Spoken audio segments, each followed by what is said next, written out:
Troy Galloway is a construction manager and consultant, commercial and residential builder, and a certified inspector for all commercial and residential buildings. And now, here is About the House with Troy Galloway.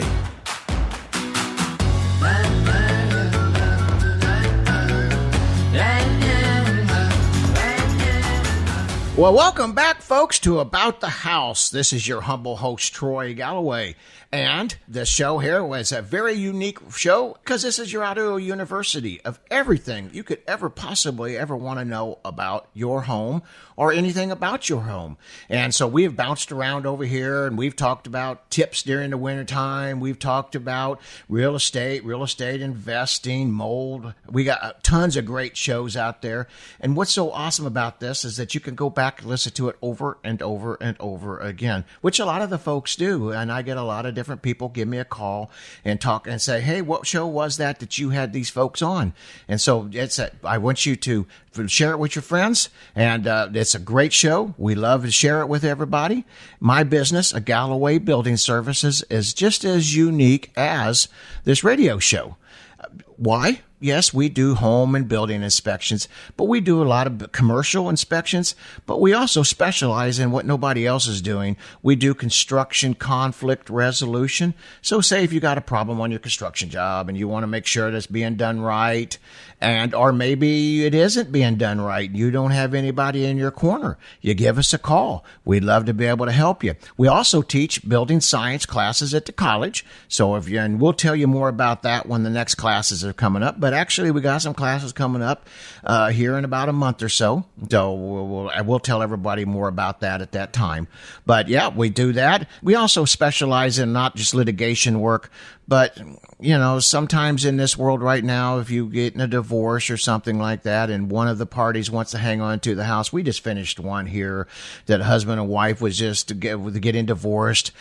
The wife is keeping the house. The husband has to, he has to pay her whatever. And so what they wanted to make sure is that they wasn't only paying for the house, that the value of the house, not for just what the assessment is. Well, what makes us unique is that we just only come in and tell you what's going on with your house, but because we've been in contracting for over 40 years, we can also tell you what the cost of these things are going to be to repair. So that's, heaven forbid, and I hope that that's something that you never have to encounter.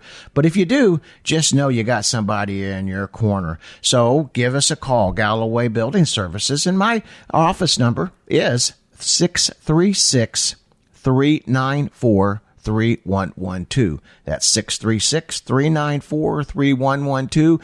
Check us out on our Facebook page, Twitter, Instagram, YouTube. We're all out there about the house and are under Galloway Building Services. So anyway, folks, hey, we got us a fabulous guest here. I've been working on Chris. The reason I've been really wanting to get Chris on this show here is because he is a trim expert. Now, not just in the application, but he also actually is a sales rep out there. And there's nobody that knows trim better than Chris. So I'm going to bring him on board here. Shara, Chris, tell us a little bit about yourself. Tell us how you kind of got into such a business, because it is kind of unique. I don't know anybody that does what you do. I worked retail for 10 plus years, and I decided to take a change of direction. So Alexander, that's who you work for, right? Yes. Now, Alexander, is that you was telling me before you guys sell to the retail, but I mean, do you so people will know you don't necessarily sell straight to the consumer. You are the big boy on the block that sells to the retailers, right? Yeah, we got some big chains that we sell to. We have mom and pop stores, and then we can also sell to customers, special orders. Oh, you can sell to customers. Oh. Now, so do you sell to individuals or do you sell to builders in particular? Well, you can sell to builders too, and if somebody gets a bid, they can change all the knives and make custom molding to whatever they want. Is that right? Now, which is very unique. Yeah, that is. Now, tell people what that means, because I know what you mean by changing the knives, but tell the folks what that means, because a lot of folks are listening. They might not understand what that means. So they have an assembly, and there's different blades in there. And to change the blades, you can change them to shave the profile to whatever profile you need. They got round ones, they got curved ones, And that's how they form the different styles of molding. So we can have one specifically designed for our home. Is that right? Correct. So, of course, that'd be a nice big old fancy home. Which is really unique for some of these older St. Louis homes. Oh. Which is very, Victorian. You get a lot of Victorian molding that you cannot find in the store. Right. So it's already hideout homes because they're older, historic, 100-year-old houses. So going ahead and spending the extra $3,000-$4,000 for custom molding is well worth it. Sure. Oh, I got it. Oh, remind me after the end of the show. I can't say who they are here on the radio here because this goes all over, but this is one of the premier homes here in St. Louis. It's an old, paranormal home, and actually it's called Lionsgate. Nobody outside of St. Louis really knows, but it's Lionsgate, and they have some really neat molding. And I do a lot of these old inspections, so I did not know you did that. That's great to know. And a lot of the older stuff is actually one-buys. But what they did nowadays is they don't sell molding in one-buys anymore. No. Because of cost reasons. Right. Now it's half-inch, quarter-inch. Mm-hmm. But we don't sell. So a lot of times people would have to get a router and make their own molding. Well, that takes time, tools. So it's easier just to have somebody mill it for you. Sure. Which our company does. Well, that's really great to know. Now, do you work just with now, from my understanding, you folks do all different, not just hardwoods, softwoods, all the other different types out there? Can Correct. you explain that a little bit? Yeah, we got oak, pine, poplar, birch. And I think at the warehouse they can do even other ones on custom. I'm not sure. What about some of the synthetic wood materials like MDF? Is that right? How you pronounce that? MDF's a fiberboard. It's basically cardboard and sawdust, which is heavier weight than pine. Which it's not really bad stuff for proper applications. Like you don't put it in wet areas, but for homes where they didn't do a Class 5 drywall finish. It's good because you can bend it to the wall where the walls aren't straight, and it will sit there. So it's got its uses. So tell me why you can't use. Tell the folks why it's not applicable. Because I sadly witnessed it too many times. How come it's not applicable in wet areas? Because once water hits it, it's going to swell up like 2 times its size, and it's going to be ruined. Even if it's painted. Now, that's another thing. I know a little bit about painting, and most people don't know this, but you're actually supposed to use, in bathrooms, exterior paint on trim. And the reason for that is, if water hits it, it weatherproofs it. Because your regular latex paint interior is not as durable.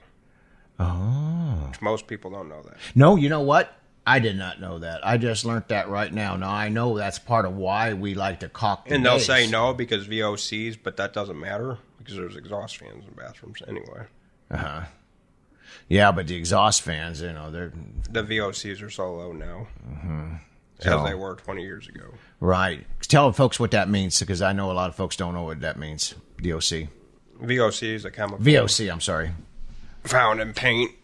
Yeah. It's can cause cancer, but yeah, and I know our painter, Rue, his First Choice Painting. He talked a little bit about that too, and we're going to have our painting company come on. They're coming on here pretty quickly, Galloway Building Supply, and they're going to do a little bit of talking about that. So we'll have to bring that to his attention too. I wonder how many of these folks out there don't know that. But anyway, let's talk about trim a little bit and the different types of trim materials and where they're applicable. You kind of got us off on the right foot with that. Yeah, we got like a crown, which is for ceilings. They'll put in the corner of the ceilings. Now with that, most people don't realize you got to cut that backwards to apply it. Because if you cut it forward, you're going to ruin it. But that takes special technique to cut. It's not straightforward like a base. You just cut a 45. Right. Crown, you got to cut backwards from where you're working. So when they say cut backwards, you're talking about when you're coping it. You got to do it opposite of what it's gonna be natural. Right.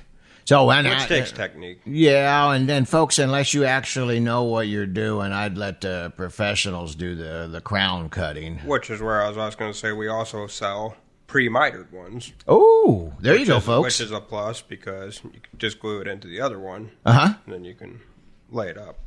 That's a great idea. Which actually saves time. Even contractors like that, just because they don't have to waste the time. Now, what do they have to do? Come in there and pre-measure for you so you have the exact dimensions? Is that how that works? Or how? So you put the corners in and then measure from there. Oh, That's okay. the length you would have. So now corners, are they pre-cornered already and then you just butt it into the corners? We got inside corners and outside corners. Oh, okay. So all they have to do is just butt it right in there. Is that right? Correct. Okay. Now, you say that saves time. That probably saves. I mean, if we're doing it yourself, then that time is important. But correct. If you're doing a unique room, especially when they use crown, you see a lot of crown now in kitchens above the cabinets. And you have some cabinets offset, some are deeper. So that really would come in handy for something like that. I think it enhances the beauty of it. Of course, I love crown and I love cutting it anyway, but I think that's pretty neat stuff. I think it looks good. And it does add value to your home. Oh, the crown does. Correct. I'll be darned. What other trim adds crown value then, if crown does? About 20 years ago, we were going with 3 1/4. And what you're seeing now, there's a lot of push for 4 1/2 to 5 1/4 base, which is what we're selling. And those profiles are a 163, which is a 5 1/4, and then the 620, which is a 4 1/4. Now you're saying, so the folks know 4 1/4 inches tall height. Correct. Right. So just so everybody knows, there's a common misconception where they come in the store and don't realize that the width and then the height are two different things. Right. What other types of trim can we add to the home that will add value to the home besides crown? That's what the ones I just discussed. 4 and a 5 1/4, because everything's going higher profile now. You'll notice it, especially in new construction. They're not using the. Is that just for aesthetics, or is there other reasons for that? I think it's just the direction of modern times are going. But a lot of people are gunning it to go higher now. It used to be all the trim was tall. Tall trim instead of this. And then we went short. Yeah, and I never did understand why. They went to the shorter. I guess it was the 1960 thing, 1970. I don't know. But that's where I started really seeing it, where it started going to the 3 1/4, 3 1/2. I think they went to the cheaper stuff because it was cheaper. Yeah. Track homes? Correct. The 5 1/4 is double the price. Now, folks, what I mean by a track home, that's what I mean by that is it's not custom built. It's just a cookie cutter home.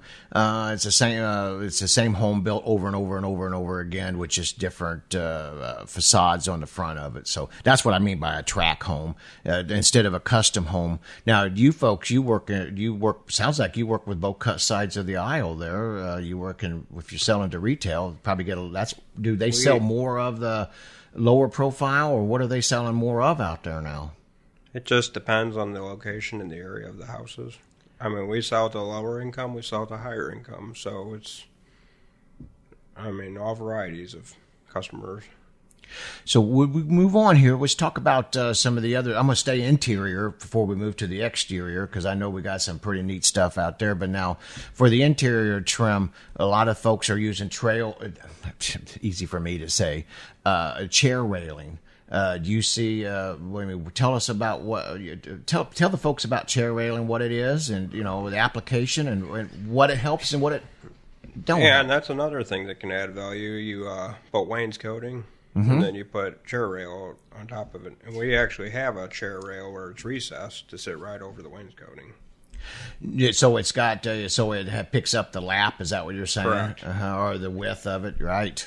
Which is very useful. Yeah, that sure is. Because then you don't have that top ledge you've got to caulk in there, huh? Which a lot of stores don't have that. Oh, I bet they don't. And some of them stores, some of our big box stores, are kind of limited to what we can get anyway. So, is there a website that they can like pull some of your stuff up to kind of look at some of the different things? We're Alexandria Moulding, so you could look that on the website, and that will take you from there. Now, on our chair railing, is there different applications of different type of materials that are better than others? So, initially, as I recall, when I was taught construction, chair railing was designed for like offices or places where or dining rooms or places where you might butt up against the wall to help protect the wall. And that's actually what it was designed for, believe it or not. Yeah. It was originally designed for when you pull a chair out to protect the wall from getting dented. And that's where chair rail originated from. So goes the name, huh? Correct. Yeah. So with that being said, is there any materials better than others? It seems to me like my softwoods wouldn't be as good for that type of application, but you tell me, you kind of your baby there. We saw that in a pine, in an MDF, but it's probably better in a pine just for if you're using it for that kind of use. Now, for staining material, because the steel stain packs are still the upper end pack. Now, if you're doing stain, pine would be, or is that kind of where you lean towards people too, or is it birch? Because you did mention birch. What would so? If you guys looking to do, we a stain primarily pack, sell pine. Now, custom wood orders are available, but again, in the painting side, you got to be careful what you're using to stain pine, because if you use the wrong stain, especially stain with poly, it will splotch. That 2-in-1 stuff's not ideal for applications with that. 2-in-1. Explain to the folks what you mean. 2-in-1 means you got the stain plus the poly. It's supposed to be an all-in-one. It's not that great of a product for that because it will splotch the pine unless you go ahead and buy a pre-stain conditioner. Really? Which is actually just going to cost you more. Plus the stain plus poly is more expensive than just buying a can of stain. So, with the blotching. Now, this is something that we discovered years ago. We get a lot of that blotching if I get this stuff delivered when it's been raining or it gets wet on the truck. I don't really see so much out of some of our big box stores, but I coming out of the store, but I definitely see the people out there not knowing any better. Oh, yeah, and that's a big issue. If you leave it out in the rain and then you let it dry and you go to stain it, that damage is still going to be there. And you're going to see it once you put the stain on. You're going to see all the blotches where that rain hit. And it looks ugly, and I know we get complaints about that. And so when we get them delivered, get our stain pack or any of our trim pack delivered, we always like to stick them indoors because, well, we're at that stage of the game anyway where we put our trim indoors. But sometimes, the world's not perfect, and it rains, and from point A to point B. Now, but you guys probably not so much. That is a good question. So if I'm buying a custom pack from you folks, and do you send it in a box truck, or how do they take delivery? Do they have to go to a big retail store to pick it up from? I believe they ship it to the customer's house. Okay. So depending on size of order. I'm guessing if it's massive, they would send a private truck out. Because we have trucks that go to mom and pop stores. Well, besides our big box stores. So tell us some of you talk about on the MDF board. Tell us the pros and cons. Now, you already explained to the folks that it's a fiber board, but tell us some of the pros and cons of that, because I know I hear stories from my carpenters both, but you're the man that sells it. What's my advantages and disadvantages? I mean, a lot of people say it's bad stuff, but I wouldn't really say it's bad for the proper applications. For one, it's cheaper. For two, it's actually easier to ply. And what I mean by ply is put it on the wall, and as you're stapling it, you can work it to the wall.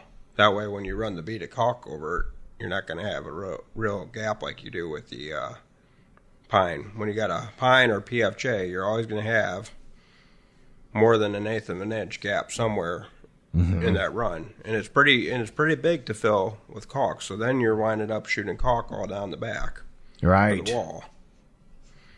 So MDF, like in the living room or something, isn't necessarily bad to use.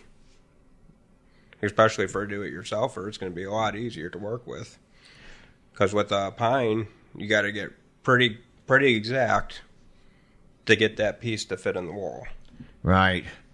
Also, too, what's your recommendations for gluing it? Now, old carpenters like myself, we glue all our joints, all our seams, no matter what type of material it is. Really works great. That's a great tip for everybody out there. Glue all of your joints. It seems, for one, the glue helps pick up some of the deficiencies or some of the voids, or maybe you didn't get heck fire. There's not too many rooms that are really truly 45, 90-degree angles. And that's a big issue too, and something I learned just overdoing it, and flipping houses myself is, especially with the MDF, which I've used quite a bit for that. But what you can do with that is you make your cuts quickly, and then you just come in and run a bead of caulk up that seam, and then you paint over it. You'll never notice. I know a lot of people say you can cope the edges and all that, but that all takes time. Mm-hmm. So it just depends the application. Ideally, you would want to cope it for a flawless finish, but unless you want to spend a lot of hours doing that. Yeah, well, I'm a coper. I cope all mine because that's how I grew up, and I always like to glue the joints. Now, one of the questions, because I already knew, I pretty much know the answer, but I wanted to bring this to your attention because I asked folks, when you was coming on, to get some questions together for myself. And one of them is when we use when we do a crown molding or even a chair, but mostly on a crown where we use multiple pieces, a 3-piece crown or 4 or whatever. Can we put different types of material like the MDF board, a trim up against on a pine board? Do we get any kind of differences? Do we have any problems with that? I mean, it's the same thing as building countertops. I build custom countertops. Sometimes some of that's particle board, some solid wood. And if you go to the store, any big box store, and buy a cabinet nowadays, typically it's not solid wood. No. The only thing that's solid is the door. The rest of it's veneer or particle board, and that's just how it is. So same thing with building. You could build your own crown. People will take a baseboard, you put that use that as the base on the ceiling, you put it upside down from how you would on the floor, and then you'd put the crown over that. Mm-hmm. You can build it out like that. And the baseboard is actually a base you can use for all kinds of molding. You can use a base. You can put 2 pieces of base together and put a chair rail between it. Yeah, that looks pretty good, actually. Yes, and that's why, hence why it's base. Mm-hmm. You can use that base for any application, and most people don't know that. No, I guess, and put it up on your crown molding too, right? Yeah. And we get a lot of people that say, "Well, this says it's for this." Well, that's not really true. Any molding you can really design, whatever design you want for the most part. I've told people, they're looking for a certain type of molding. We have general purpose molding. I said, well, if you take this general purpose molding and you put it with this, well, there's that height you needed. You just gotta caulk it and paint it.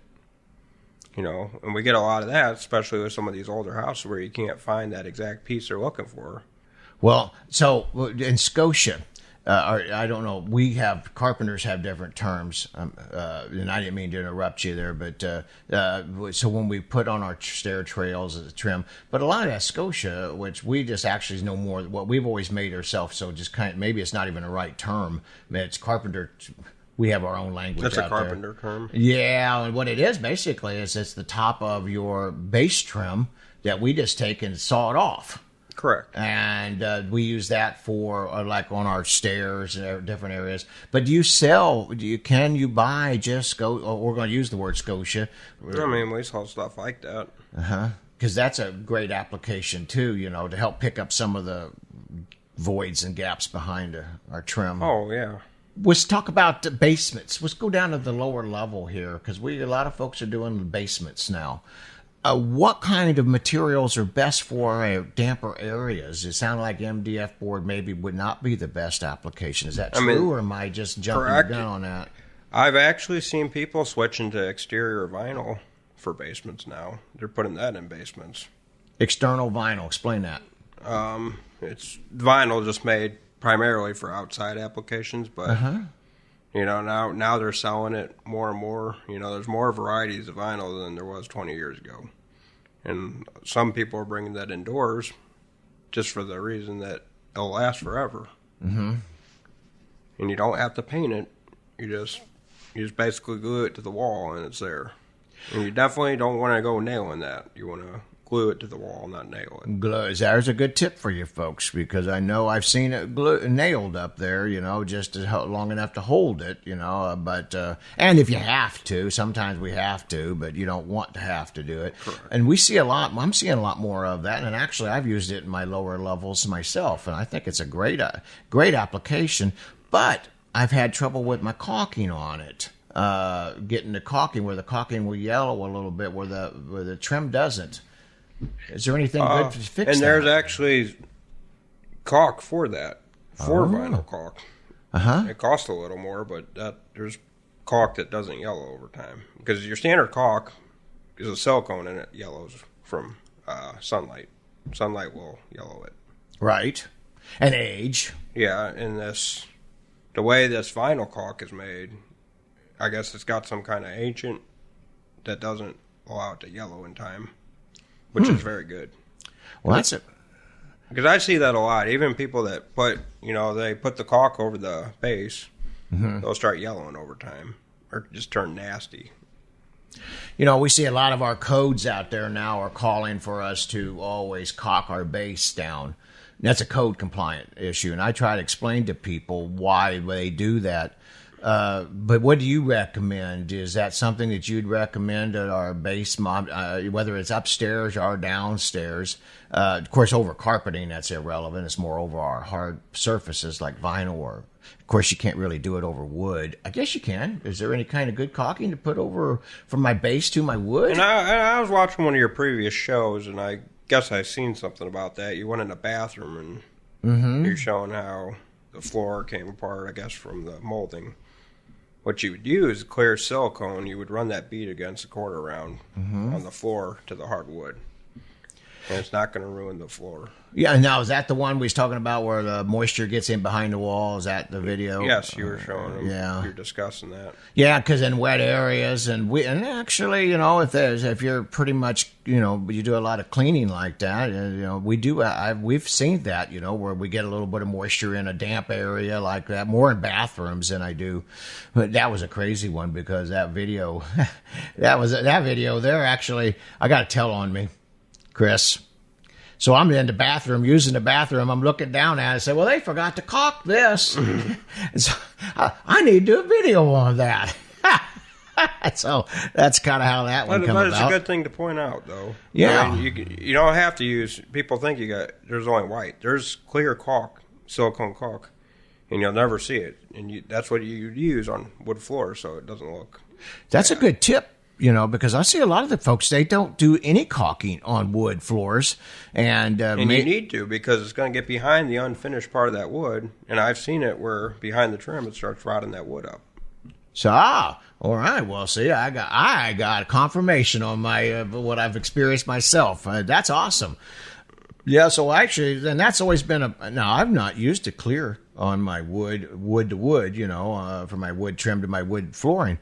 But that's a great idea. I'm going to start telling folks just use clear caulking. Yeah, and you won't notice it. It won't, because nobody wants to see the white on their nice floor. I get that. And you don't, and you can't match. No, so you see the clear, pack. you'll never notice it. Mm-hmm. That's a good idea. And the same thing goes in bathroom applications. I've gone in bathrooms where they tile it, and you're really supposed to caulk it still on the bottom. Right. Because what happens is, I'm just going to use the mop and get water all over the floor. Well, that water still goes behind the board. Mm-hmm. It ruins the bottom of the drywall. And not only that, over time, that water is going to get under where the tile is and ruin the tile. It's going to make the tile come apart from the floor from the water. Well, that Once makes it only hits that sense. mortar, it's going to make it go wet again. Oh, yeah. That mortar, it just absorbs that water, don't it? Correct. Yeah, that's a good point. That's a good tip. I learned something today. I will make sure that I start bringing that to folks' attention. Well, people think you get tile, you can be all rough. Oh, I'm just going to get the mop. You know, and you see this a lot in restaurants. That's why they use the toe kick, which toe kick's a rubber, 4-inch. Kind of like what base. we have in the office here. Correct, and that's why they use it, because that way water doesn't get under. And when it's properly installed, you would actually glue that in the back so it doesn't get under that seam. Now, what he's talking about, folks, this is your rubberized. It's more for commercial type use. We don't normally use it inside the home, but it's that rubber kickboard or toe board or baseboard, whatever, that they're using, and that works. It works really great for these applications for industrial or commercial. I don't know if it's really so pretty to put in your home. You see a lot of it in kitchens. I've seen a lot of it in kitchens over the years. You use it under your cabinets. Yeah, on your cabinets. Yeah, yes, you're right. Yeah, and a lot of people don't install that correctly. You still need to be sealing that to the tile, otherwise water is still going to get under that. I've been telling folks that for years, to back caulk that. And they don't. No, and actually I believe in the back. I'm a big back caulker anyway. I believe in that I'd rather have 2 layers of caulk than one, and if you back caulk it, then it don't, What I mean by folks by back caulking it, so as that, I know Chris knows, but whereas that you put a bead down, and then you put your trim down on it, you don't see it. And then it's covered behind it. And then when you put it over the top, then you got 2 layers of caulk. And that will help you ensure you from getting any kind of water issues, because that is a problem.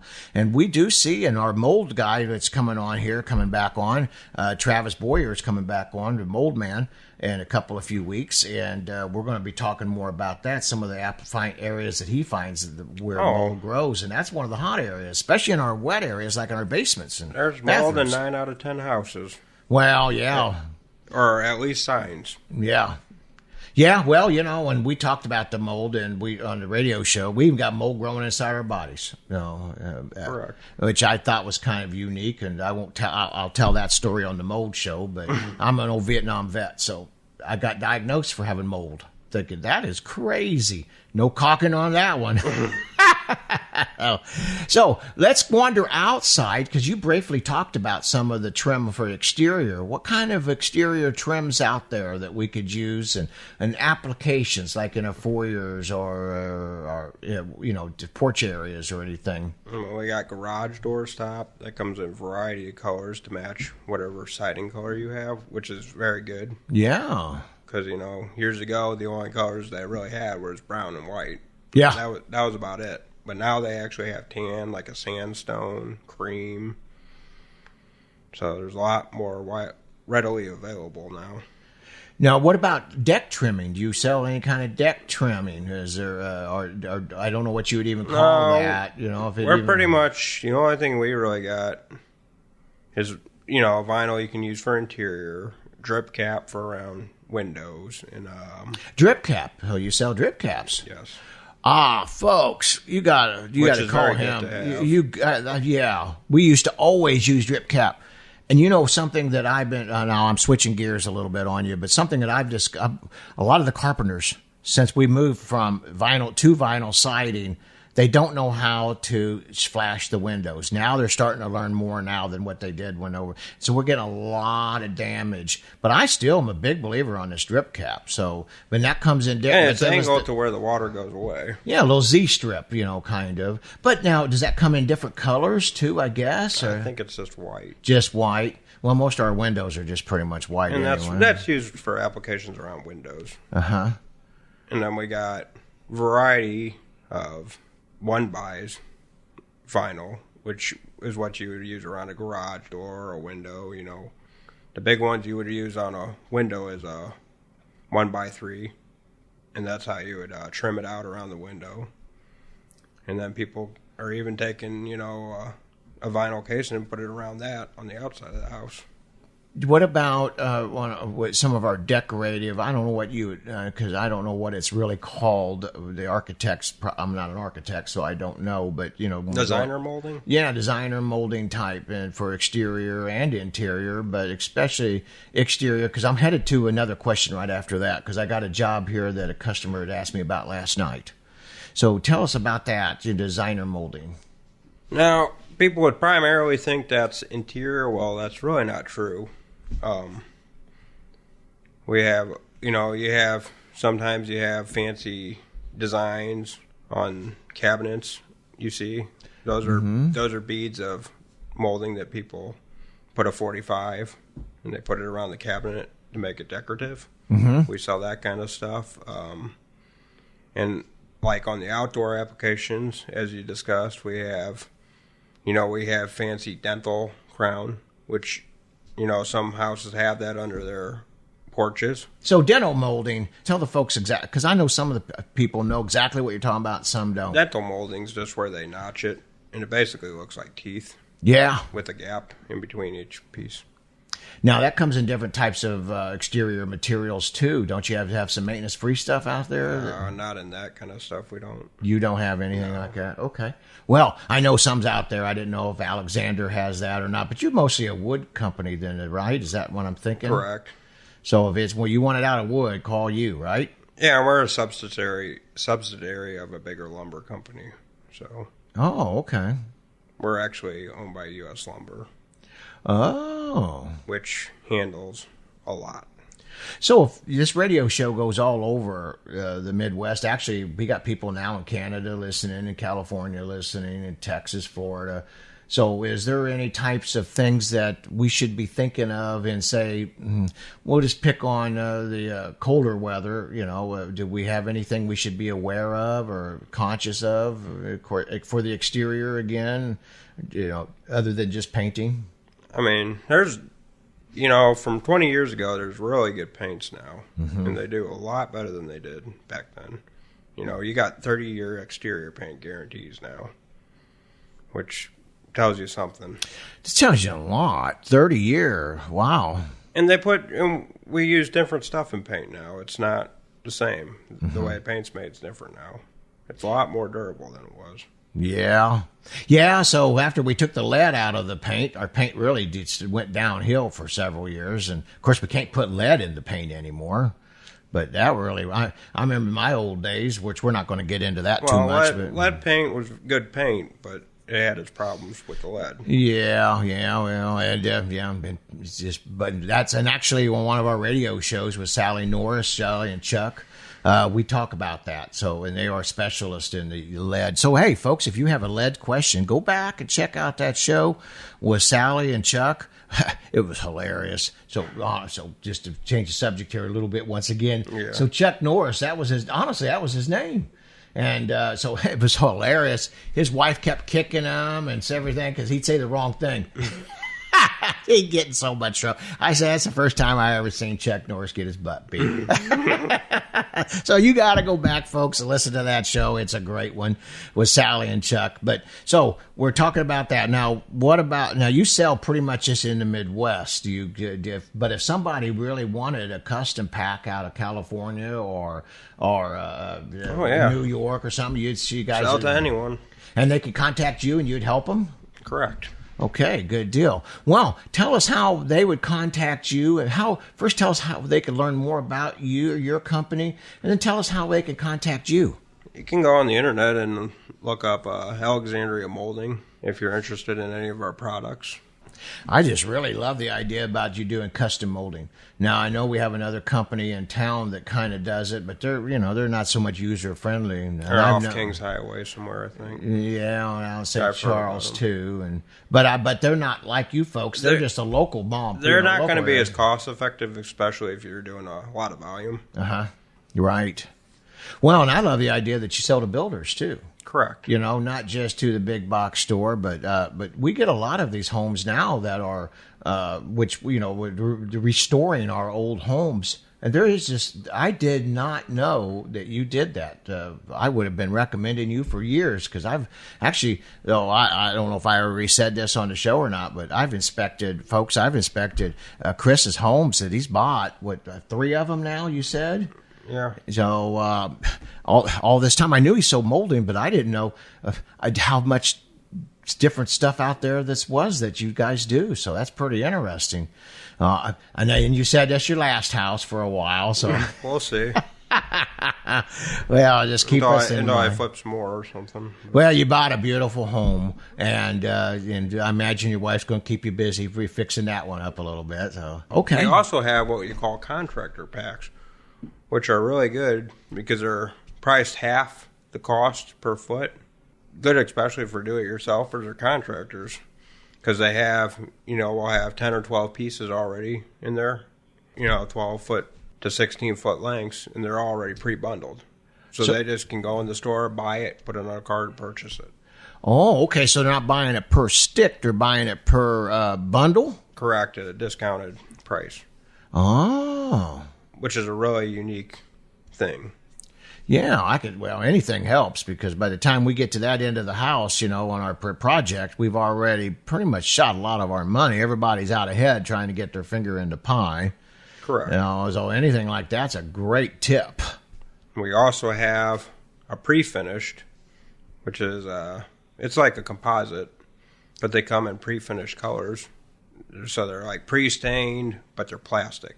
Uh-huh. It has the wood grain in it. What do you think of that stuff? It's got its uses, but it's inexpensive. So if you wanted to buy that, I've seen a lot of people buy that and put it in their bathroom because they're trim. It's an older house.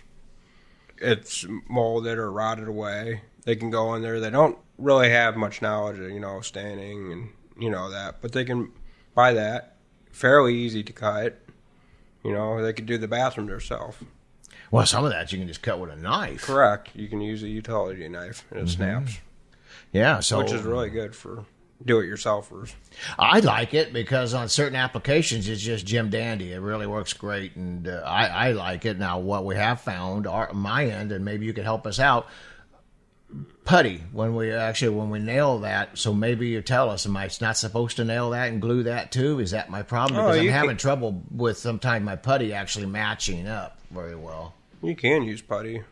For my nail holes, I should say, folks. So or a tip is if you use a brad nailer, which is what you're supposed to use, you actually put it in with the grain of black, and then you can go over, with the black paint marker and touch that up, and you'll never see it. Oh, that's a good tip. Yeah.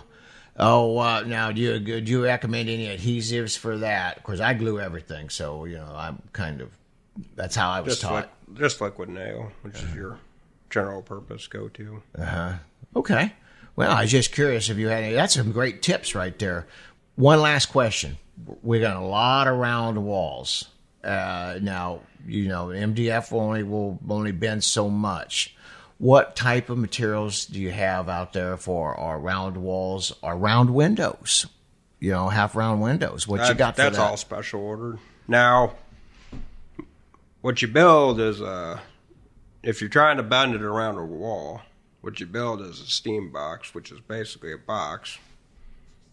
You put the molding in, and over time the steam will bend it, and that's how you can bend it around a round wall. Okay. All right. Well, you've been full of information, and I really appreciate you coming on. Tell folks how they can find you, your email address, your phone number. Alexandria Moulding. You can look it up on the internet. My email is cwarakomski@nss.alexmo.com. All right. Now, Joey will also be putting this on, too, when he puts it out there on the show. Joey's our producer. I always love to brag about him. He's a great guy. So if you ever want to do any videos or anything, here's the man to reach right there. If you wanted to do any kind of programs. But thank you for coming on to the show. We're wrapping up our hour. We could probably rattle on more about this, and we could go on all day. I know, and I told you, don't they go so fast? That 1 hour, bang, it's just done. book of knowledge. Yeah. Well, and there's just so much to know, and you'll have to try to come back on, and we'll try to get another list of questions together, and some of my consumers and people out there that listen to our show, consumers, people that we do business with. Now, and I learned a lot from you right here today. For one, now I know I got a to-go source for any of my custom molding. And it really helps from flipping houses and then going in. I've been in so many houses, and then doing the work yourself. I've learned so much myself. You learn so much more hands-on. You do. And I've learned a lot over the years, and I always apply that every day. Yeah. Well, that helps your customers out a lot too when they ask you questions. That's why we have and a lot of times we'll have an issue. It'll be a railroad, and we're just stuck. And how can I do this? And I'm like, well, just from building a lot, let's try this. Oh, hey, that'll work. That's awesome. And then I made the sale. Yeah. And they're happy because they're problem solved. Well, that's it right there. And that makes your day. Yeah, it does. Kind of makes it all worthwhile, don't it? Correct. Well, sir, thank you for coming on the show. Appreciate it. Looking forward to having you guys come back on. You just closed on your house the other day, so that's awesome. And I'm happy for you. And we'll stay in touch. Have you back on, right? Correct. All right. Thank you, Chris. Folks, thank you for listening to our show. Appreciate y'all's time. And check in with us. We're going to have a whole bunch more guests coming on here this year. We've got a lot of great shows out there. Going to have a whole bunch more this year. Chris has been really, he's a whole bunch of information, a wealth of information. So write his number down, make contact with him, bend his ear. He loves it. Thanks, folks. Have a great day. Sponsored by Troy Galloway and Galloway Building Services, your top choice for professional home inspections in the St. Louis area. GallowayBuildingServices.com.